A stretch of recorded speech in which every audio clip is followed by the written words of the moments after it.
Okay, we have the different types of transformers. The like is a generator transformer, power transformer, distribution transformer, pole mounted lightning transformer, grounding transformer, welding transformer, converter transformer, and instrument transformers, that is CT and the PT.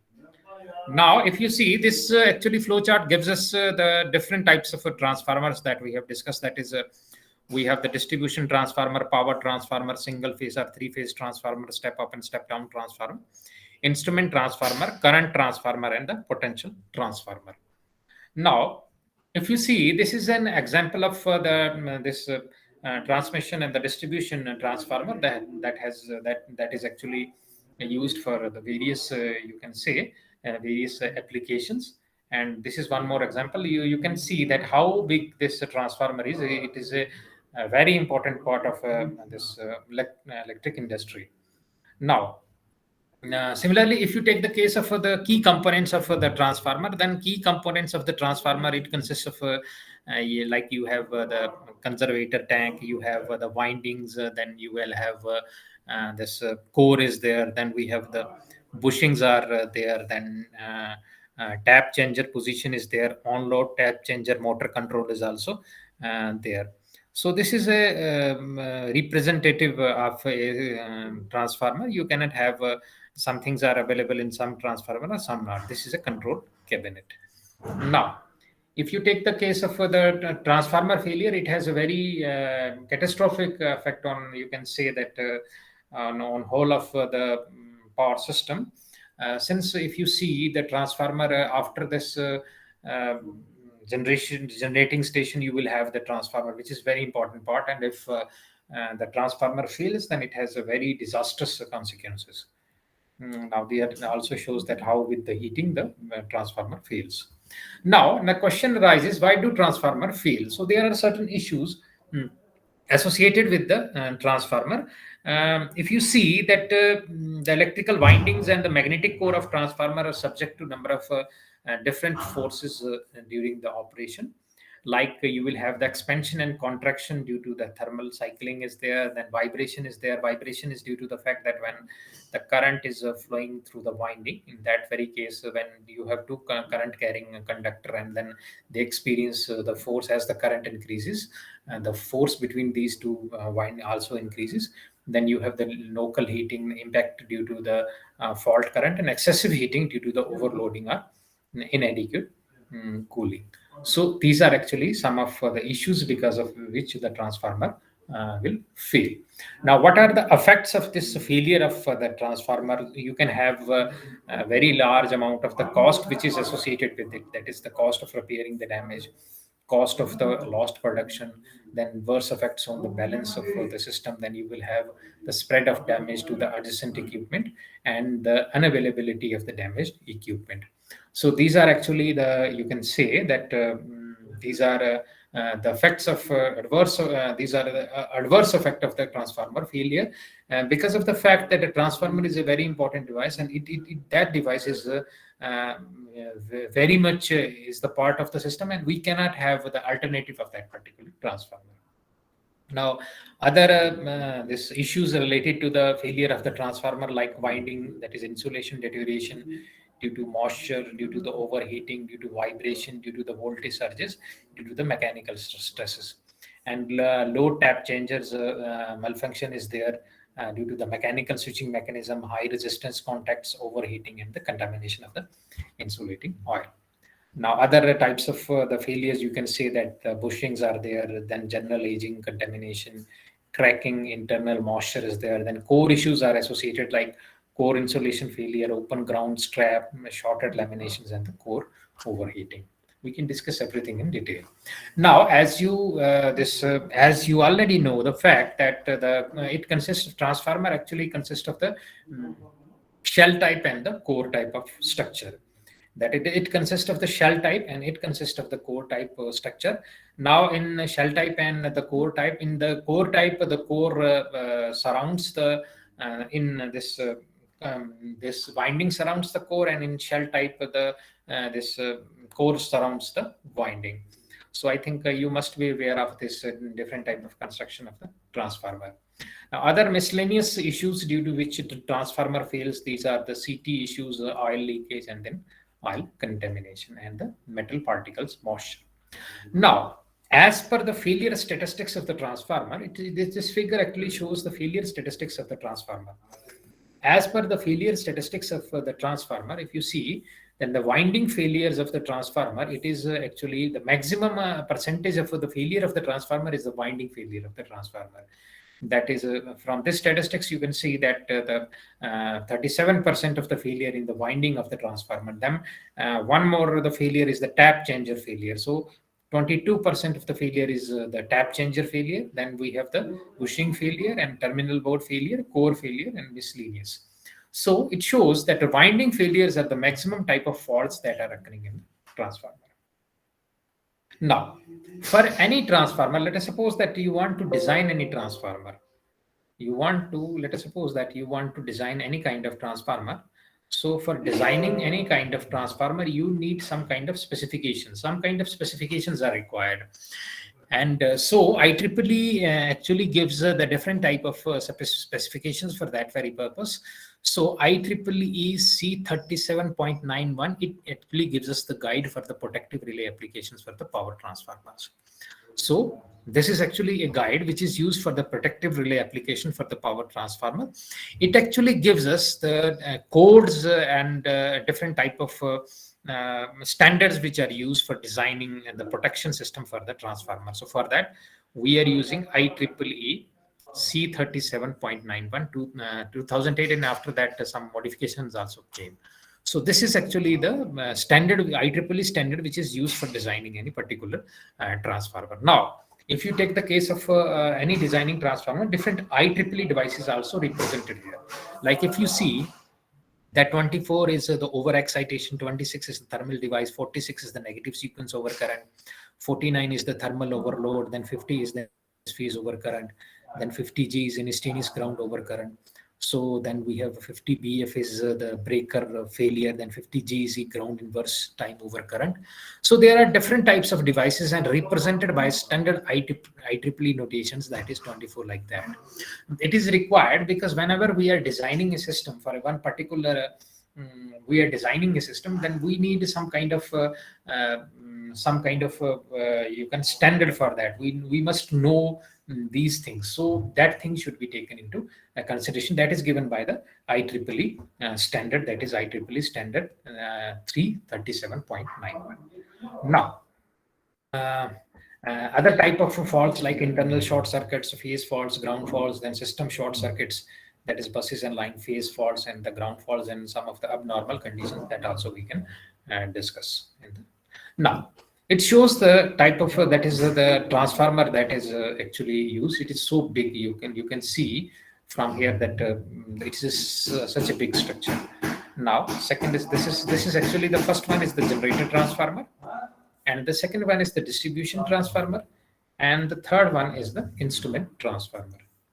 So this is the instrument transformer, that is, it is connected it is connected to a line, and then we have the control circuitry here, high voltage and low voltage.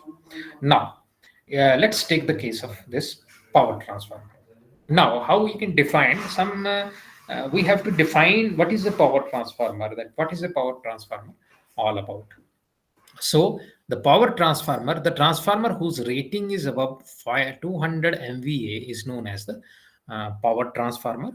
And if you see the standard rating of the power transformer that is provided by the manufacturer, 400 kilovolt, 200 kilovolt, 110 kilovolt, 6633 kilovolt. So they are actually designed for the maximum efficiency of 100. So what it means? It means that if you take the case of the transformer, then in that very case, it is you can say that it is loaded for the 24 hours in a transmission station, and you can say that the core and the copper loss will always occur in the whole day in that very case of the transformer. So in that very case, the maximum, it is loaded 100%. It means that we can have the maximum efficiency of transformer, that is the 100% in case of the power transformer. And one more thing in the power transformer, these are actually rated above 200 MVA. So that you must know about that. Now, second is the distribution transformer. So the distribution transformer, these are actually rated less than, you can say, 200 MVA. So you can say that different type of distribution transformer provided that is a 611 kV, 6.6 kV, 3.3 and 440 volt and 230 volt. So you can say that there are different type of distribution transformers that are available. That is mounting, which is depending upon the mounting location. That is pole mounted transformer, pad mounted transformer, underground transformer. Then you have the type of insulation used, oil immersed, liquid immersed, and the dry type transformer. And then you have the nature of the supply, that is single phase supply and three phase supply. That is nature of supply, that is single phase supply and three phase supply. So you must know one thing, that this transformer is rated less than 200 MVA. Now, if you take the case of this distribution transformer, these are actually, if you take the case of distribution transformer, it is less than 33 kV actually used in the industries, and 440 to 220 volt is used in the domestic purpose. You can say that it's a smaller in size, easy to install, and the low magnetic losses. So since one thing related to the distribution transformer is that it does not work for for the 24 hours as is to 24 hours, because we can have the different load schedule. So you cannot say that it is loaded all the 24 hours. So that's why it is designed for a maximum efficiency of 60 to 70%. It is designed for that very case. Now, other type of transformer that is there is the current transformer. So the CT, current transformer, or instrument transformer, it looks like that. We have here the whole of that insulation circuitry. Then we have this high voltage system, and then we have the low voltage system. So there are different types of instrumentation transformer. That is, we have the current transformer, we have the current voltage transformer, capacitor voltage transformer, then we have the voltage transformer, and gas insulated voltage transformer. These are used for these kind of application. It can be used for the measurement purposes, or it can be used for the protection purposes. Now, actually, the current transformer depends upon many factors like burden, load, temperature, phase change, rating, saturation, etc. Now, if you take the case of this transformer, the primary winding of this potential transformer is actually earth sometimes, are grounded for the safety point of view. Now, these instrument transformers can be of different types. These can be of electromagnetic, and these capacitor and optical. More nowadays we are also using the optical type of transformer. So different types of transformers are there, that is electromagnetic, capacitor, and optical, these instrument transformers. However, because of advanced technology nowadays, we are also using the optical type of this instrument transformers. Now, another type of transformer that has been used is the arc welding type of transformer.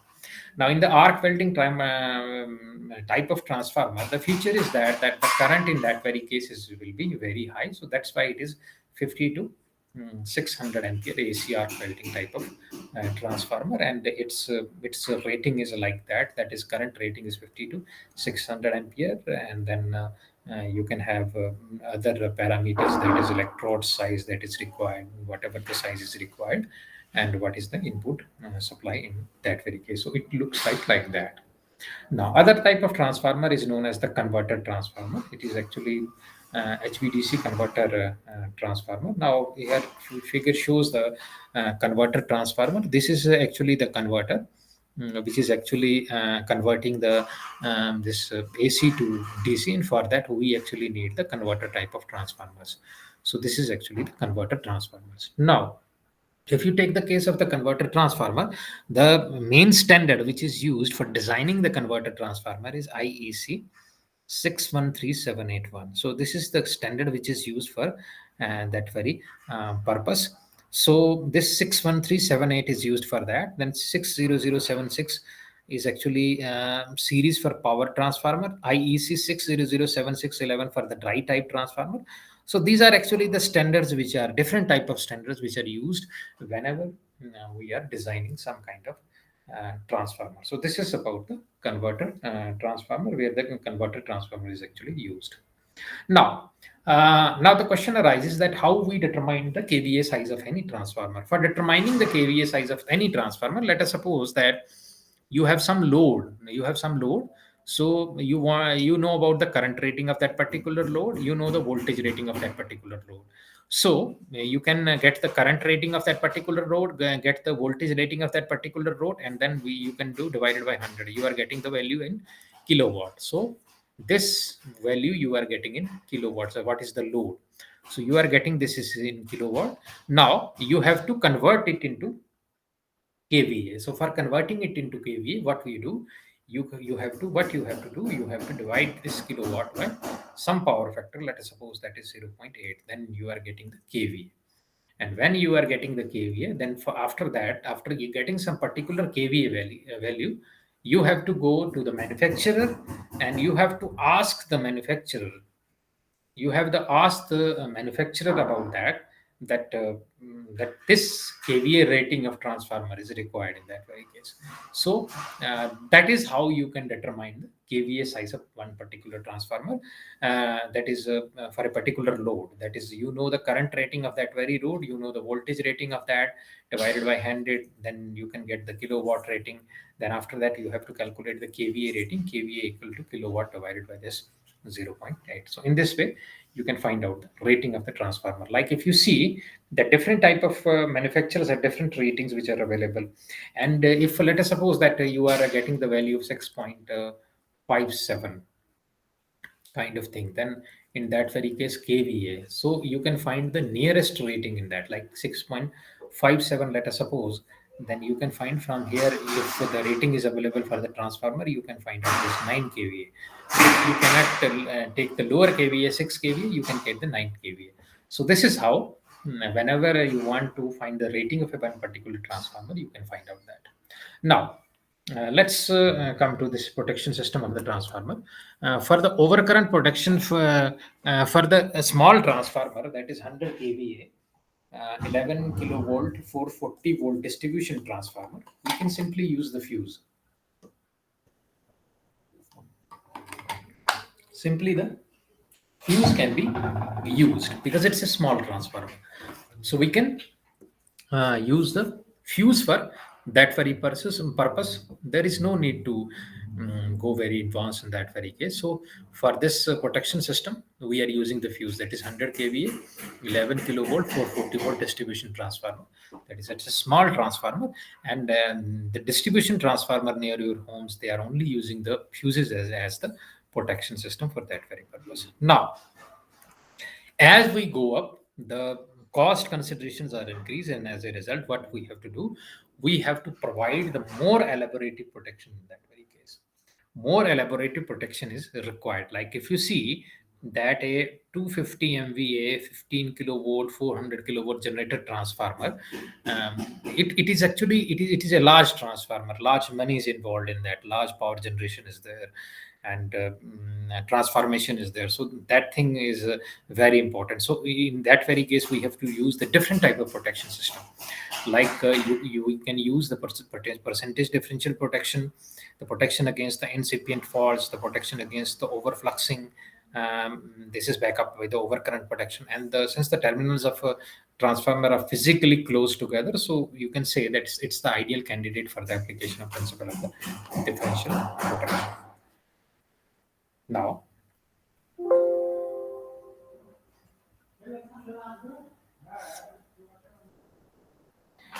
is it okay up to this point? Hello? Yes, sir. Okay.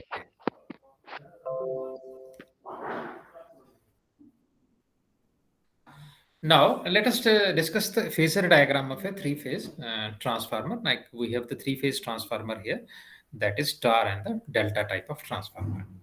Now, let us discuss, let us take the case of the diagram. First of all, what we have to do, we have to take the winding, like this is the winding, like this one, we have to see it, and this winding. Now the current that is flowing through this winding, forget that it is a star or it is delta. The current that is flowing through this winding is IA, and the current which is flowing out to this winding is I small a. Now these are the two currents.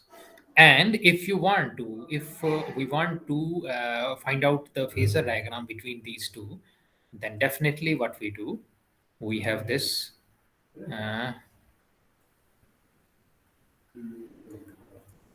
that is IA, then IB,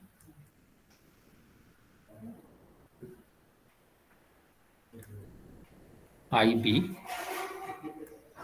then IC, IC. Now, from this, you can say that if suppose it is connected simply, then in that very case, this you can have this current IA is in phase with this current IA. However, this is not the case. This is a and in this case, we have assumed that in both the transformers, the line currents are actually the phase currents are actually the line currents. So we have assumed the phase currents are the line currents. However, in case of a star delta transformer, if you take the case of this star delta transformer, in the star delta transformer, in this case, you can say that this is connected in a star point. You can say that all the one points are connected together, and the ending of one in delta, ending of one is connected to the starting of other. So let us suppose that we have one winding, this one, IA, it is connected to one point, that all the windings are connected at one point in a star. So this point is connected here, and this point is also connected here. So it makes a star winding. And similarly, for a delta, in case of delta, the ending of one is connected to the starting of other. So let us suppose that we have winding, this one as like that, and ending of one is connected to the starting of other. So it is the starting of other, it is connected to the ending of this, then this ending of this, it is connected to the starting of other, ending of this is connected to the starting of other. Now, from this, we can say that if the current, if you see the current which is coming out is IA, and the current which is moving, the current is coming from here, it is IC. So if you take like that, then in that very case, this current would be IA minus IC. This current will be IA minus IC. So this is IA minus IC. This is IB minus I. This IB minus IA, and this is IC minus IB. Now this is the actual current. This is actually the actual current, which is um, this which is the line current, actual line current. So this is this line current, this is this line current. So what we have to do, we have to take the phasor diagram of both these and draw that. Now, as we already in the previous case, we have taken that IA is in phase with IA, IB is in phase with IB, IC is in phase with IC. Now, if you take a case of this, IA is in phase with IA, IB is in phase with B is in phase with IB, and B and IC is in phase with IC. Now, what we do, we have to find out the value of IA minus IC vectorially. So it is IA here, and I say IC, it is the reverse of that. IA, then it is the reverse of that, that is IC. This is IC, so reverse is IC minus IC. So IA minus IC.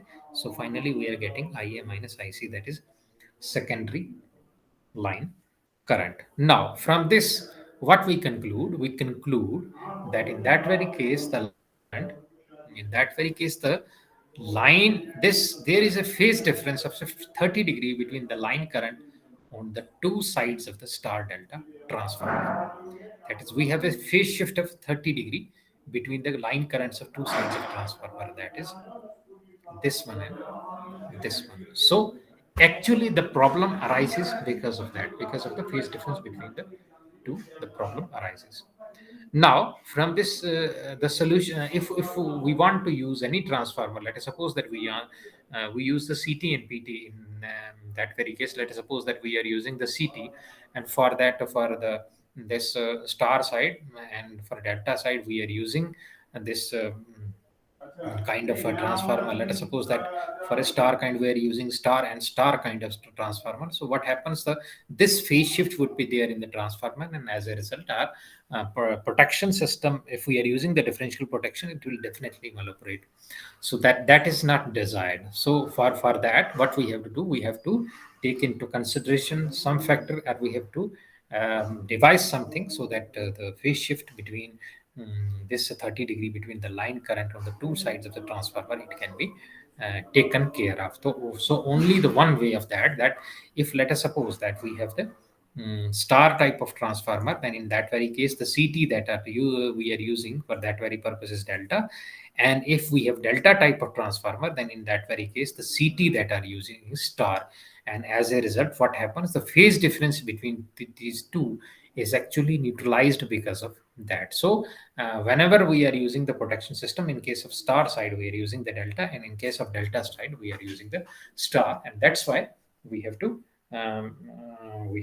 nullify all these things.